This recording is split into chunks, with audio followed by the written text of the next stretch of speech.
Peter, it's great to be speaking with you, even though it's long distance, unfortunately. I know we'd planned to have you on campus, but it's nice to have you in some capacity. I hope you're well.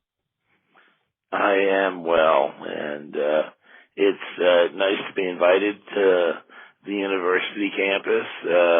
Unfortunately, due to the plague, we had to cut short that part of the visit. My name is Peter Williams.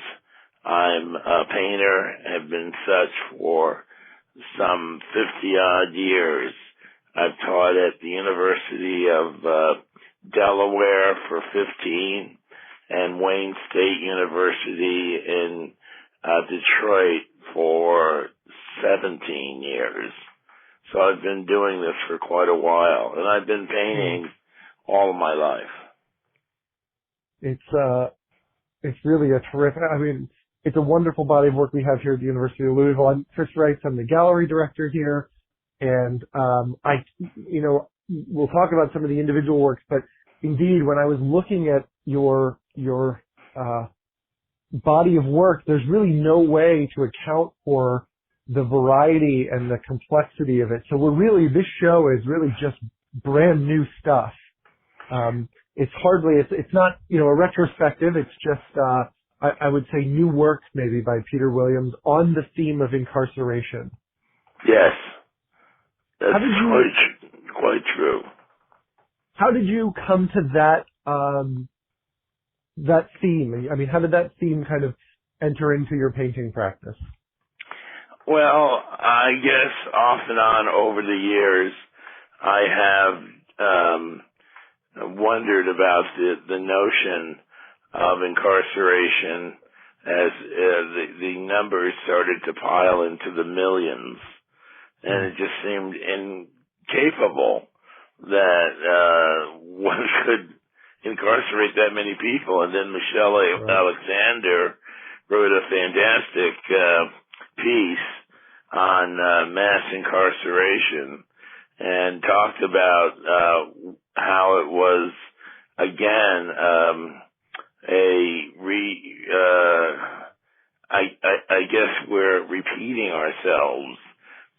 Just as Reconstruction and Jim Crow and so forth came back, the civil rights, post-black, all of these names for something that has not ended.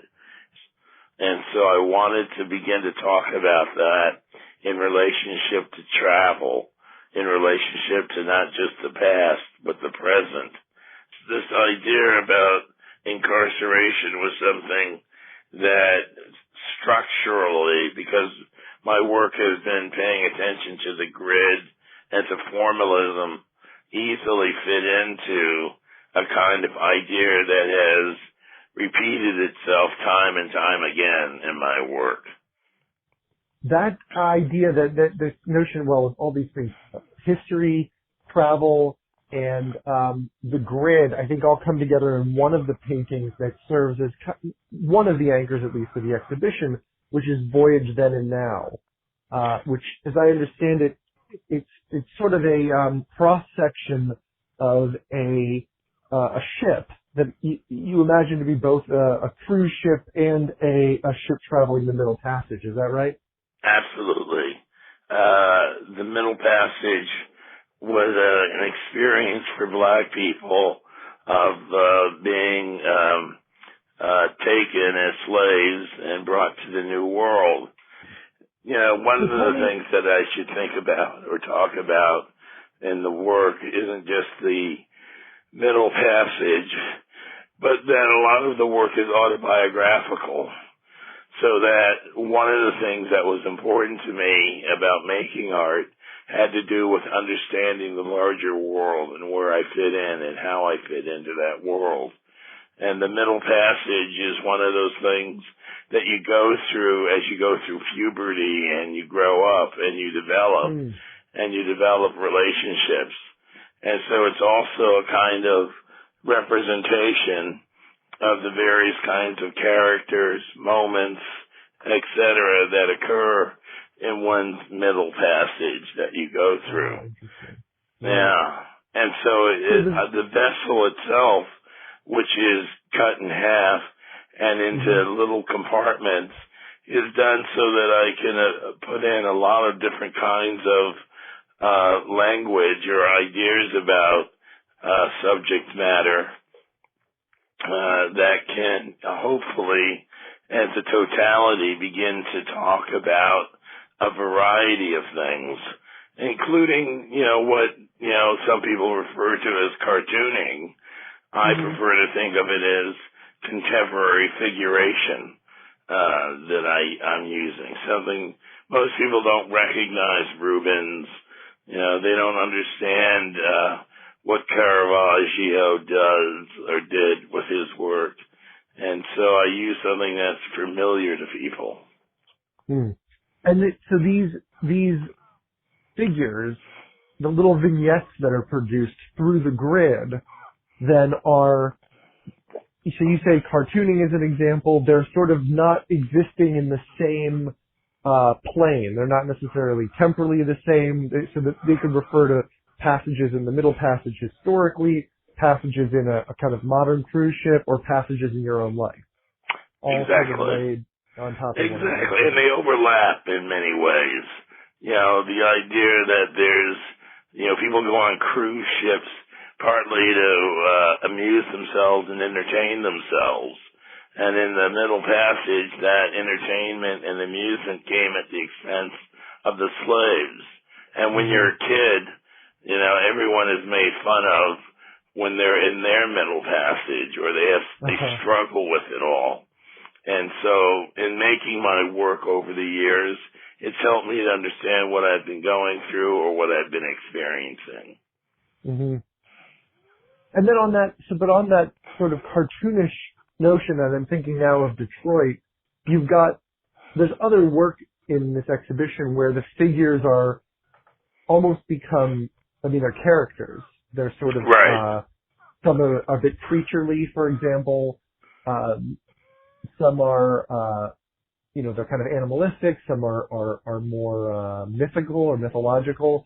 How does the figure, I guess, enter into your work in that way? It's not always about historical people or biography, right? Right. Well, partly I'm educated.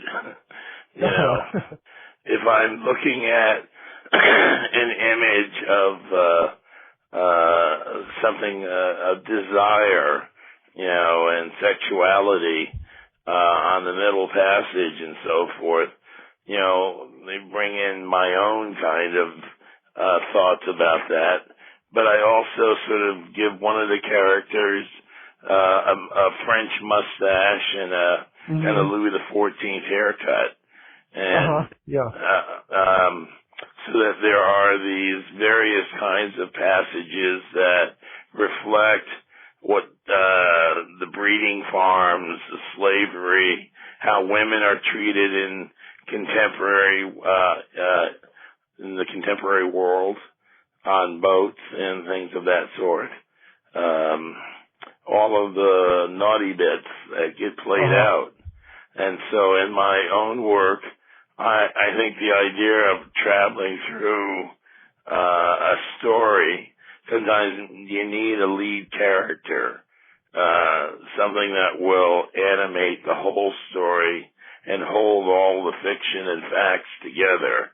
And so there's a lot of appropriation that goes on in my work, partly through memory, partly through I need a solution, and partly something that astounds me that I was able to draw something so accurately and suggestive. So when that figure that kind of helps carry us through, sometimes that appears as painterly, I don't want to say formalism, but painterly idiom or something like that, right?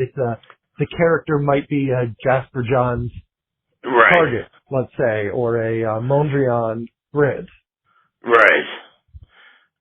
Well, I think that's one of the things that I became very conscious of through the writing of John Yao. on, like 20 years ago. When I was reading a lot more theory, one of the things that he suggested for people of color was to not just appropriate, but reappropriate. Take the symbols of the dominant culture, smash them, and take over what they mean, or that kind of meaning. And what I'm trying to do is appropriate white culture, just as white culture has appropriated black culture. And I'm using the signifiers, the language, the kinds of identifiers that would allow you as an informed person to begin to recognize the kind of values of the imagery that I'm putting in. They might suggest something about one kind of moment moving into another moment, and hopefully it's pretty well constructed. Well, that's interesting to hear, because that gives me a sort of new perspective on some of the work. I mean, we know this kind of recycling from hip-hop culture, for example, right? Where status symbols of traditionally sort of white, elite, upper-class consumption get repurposed and exaggerated sometimes, kind of broken and reassembled as a celebration of black success. And so that makes me, because one of the tensions I find in the work is between the sometimes difficult or traumatic subject matter and the enthusiasm of the painting itself. It's celebratory. You call it, I think, hyperbolic color. Is that right? Something like that. Something like that.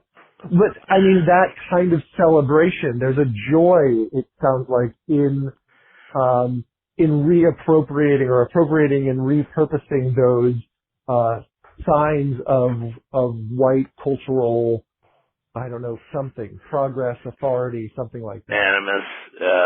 It has a variety of things that I'm appropriating. Sometimes the signifier is really about the kind of idea that dominates the whole painting.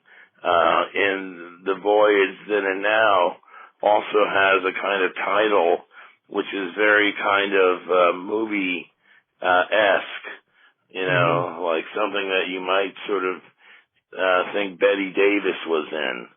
And so, there's this idea that the painting is constructed around, and it's really the topics of the kind of things that I see in the newspapers, I see on television, or I'm reading in books and such, that I get some of these ideas. And there is a kind of joy in making something. It's hard to explain. In one level, the joy is in the construction of an identity and the placement of forms within that identity that kind of work and hold the piece together. If it's the Target, one of the Target paintings, then I know I'm fleshing out Jasper. I've done that before. I have one painting at the Whitney, or in the Whitney collection. It's called Jasper's Last Breath. And it has to do with my appropriation and constant fascination with Jasper Johns and Picasso and Miro and a number of artists that have had some influence. But right now it's been Jasper Johns. At the same time, I don't want to appropriate him so much so that I get locked into that work. I want it to be a kind of awareness of what's going on temperamentally in the work, that I'm trying to achieve a kind of intellectual dialogue with the viewer. These are flat painters, for lack of a better word, right? I mean, the they're modernist painters. They're modernist, right? And your work also is compressed in that way, right? I mean, it's organized absolutely in flat way. So, but again, and I can't help but come back to the subject matter. It also seems like some of the characters, some of the figures are trapped by that flatness. I mean, this is something that I think I mentioned even in the press release, that there's, in your work, the grid can never not also be a prison, it seems. Right. I think that's something that I constantly come back to in reference to the work, the grid itself for the artist, especially for formalists, is something that you can feel trapped by in terms of finding solutions. You know, when in my more expressionist modes in the past, it was too liberal. I needed some formal kind of constrictions in order to be challenged in terms of developing a kind of idea about what the work was about. You know, the usefulness of a target, also the usefulness of, what do you call those zones? The target zone. Zone? Well, it's kind of like redlining. Targeted enforcement zones? Like, yeah, right. And sometimes I will drift over into other cultures because it's the best solution I can find in regards to that work. Now, that's not conscious. You know, I would say that some of those small heads that I have in there, to me, are a riff on hip-hop, Japanese heads, and black culture, black faces as well. So, you know, I'm constantly reevaluating what is a source of possible information that can go on in the work. Well, that's interesting you say that. Some of the audience members, some of the folks that have come down to see the show have asked if there's any kind of untraining happening in the work. You know, they say there's a kind of, we used to call it primitiveism in outsider, outsider, or, you know, in earlier modernist moments. And right. Well, you know, I'm trained in the Western tradition, you know, and I have appropriate kinds of skills. I can draw, you know, the figure as well as anyone, and I can paint as well as anyone. But my choice is to sort of make the work kind of available as if it were just being made on the street. But at the same time, I think the urgency to be a respectable artist who paints purely in the realist tradition bores me to death. The naivety is something that came about partly as I dealt more and more with gallery people. They were kind of talking about art as if it were something you brand, you know, something that you create out of some kind of conceptual dystopian world. And that wasn't really satisfying my function out there. I had done work in the past that had dealt with black superpower, portraits of perpetrators of hate crimes back in the 90s. I did work that was about black memorabilia again back in the early 90s. So much so, the work was so rude that the people in Detroit never quite got over it, you know, and so there was a kind of stinging repudiation by them. And that rudeness, that is in the content of the work? Yeah, you know, if you look at Parmegon Street, they're pigs, and they're wearing chaps, and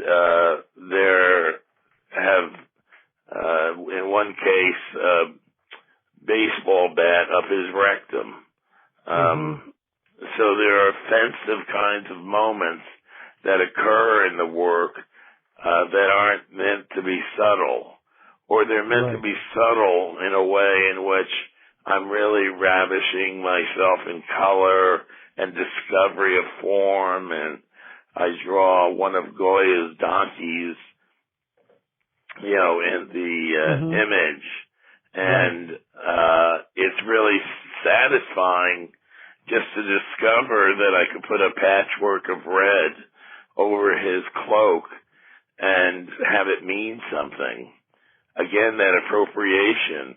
And a lot of it had to do with recognition of something that was formal and that was also Japanese, as in a kimono, that one might wear, or this donkey might wear.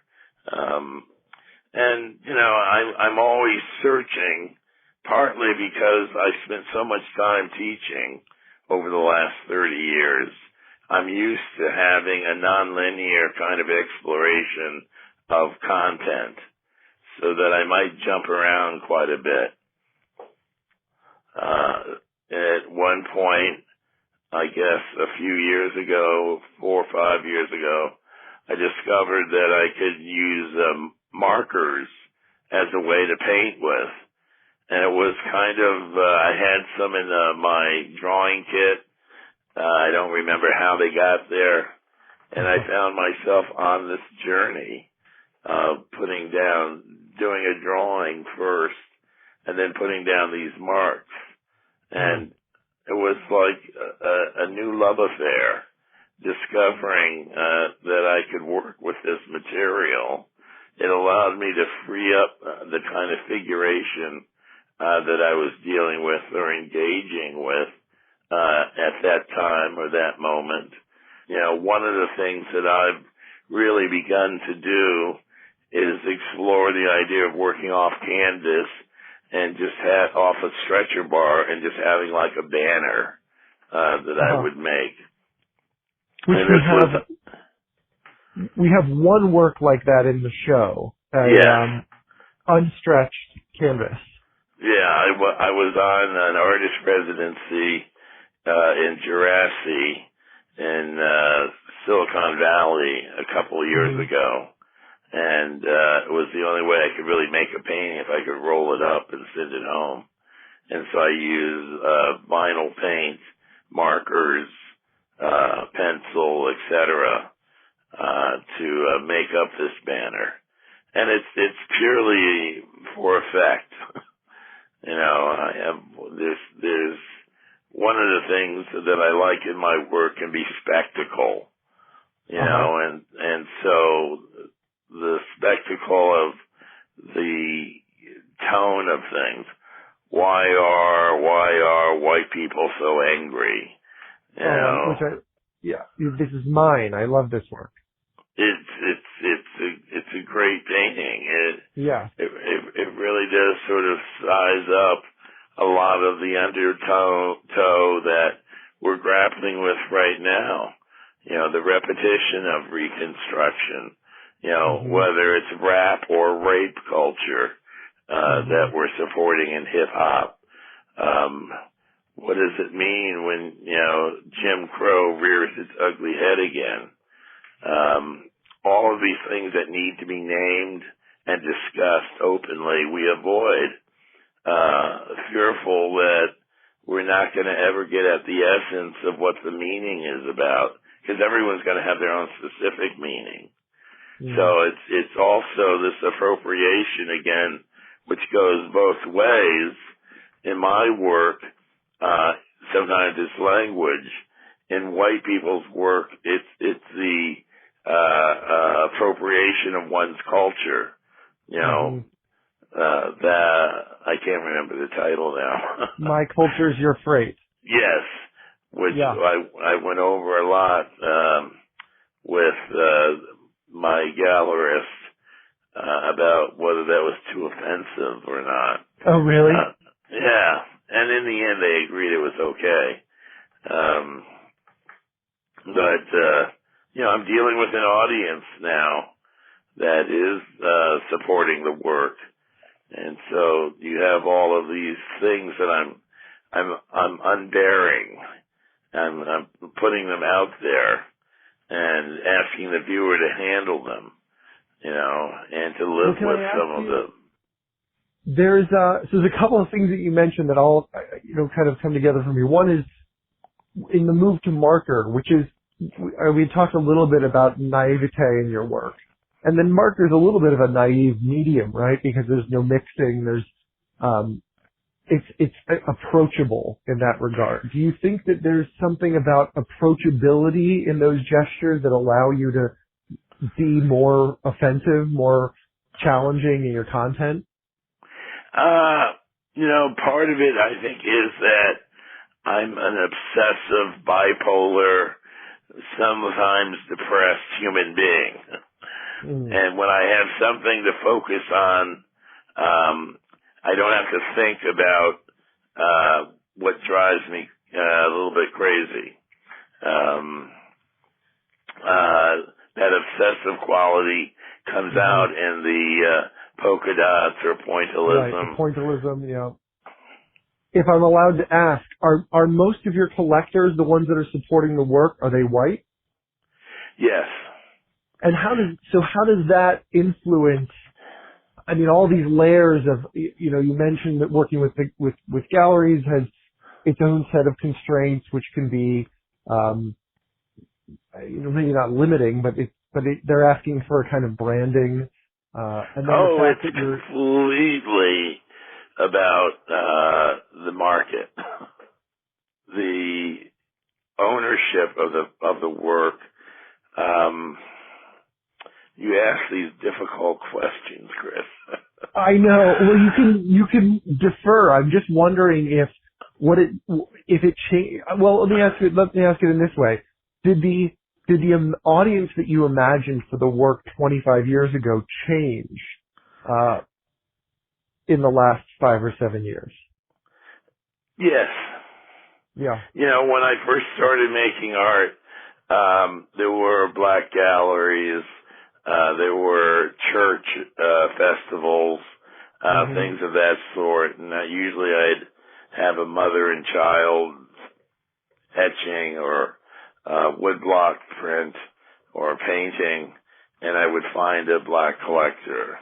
But as I moved and was trained by the system, I realized that a lot of the signifiers and symbolism was going beyond the head of a lot of people of color, because they weren't trained in the same kind of visual statement. At the same time, it was important to me to use color as a way to draw in more people of color, ironically, because they understand that liberal use of color and the liberal use of color as a celebration, to be quite honest. But then you're trained into this modernist tradition, which ultimately comes back in your work as something to appropriate, but also potentially something that is a form of incarceration. Well, yeah, it's the grid again, holding me locked tight to a set of values. Some that made perfect sense at the time, but it really didn't. I had to travel to Europe to understand what was going on in white culture. In the black world, you're constantly thinking about today, this moment, and making it through. And in the larger dominant culture, the white community, you're thinking about the future, and how it's affected by the past, but you don't necessarily live in the present. This new work, now this is not in the show, but the next exhibition you have is at MoCAB in Detroit. Right. This does feature prominently thinking about the future and blackness, right? There's a lot of Afrofuturist kind of projective, imaginative work. Is that correct? Yeah, it started out with my decision to leave the planet. And the way to do that would be to take my 12-year-old car down to Cuba and have them retrofit it and put on some rockets and stuff. Well, listen, I think I think we're going to strain the limits of what I can upload to our UofL server. No, I figured that. We'll call the interview here. It's been wonderful to speak with you. Oh, the pleasure's been mine, Chris. Have a great day. Healthy. You too. Take care, Chris. You too. Bye-bye.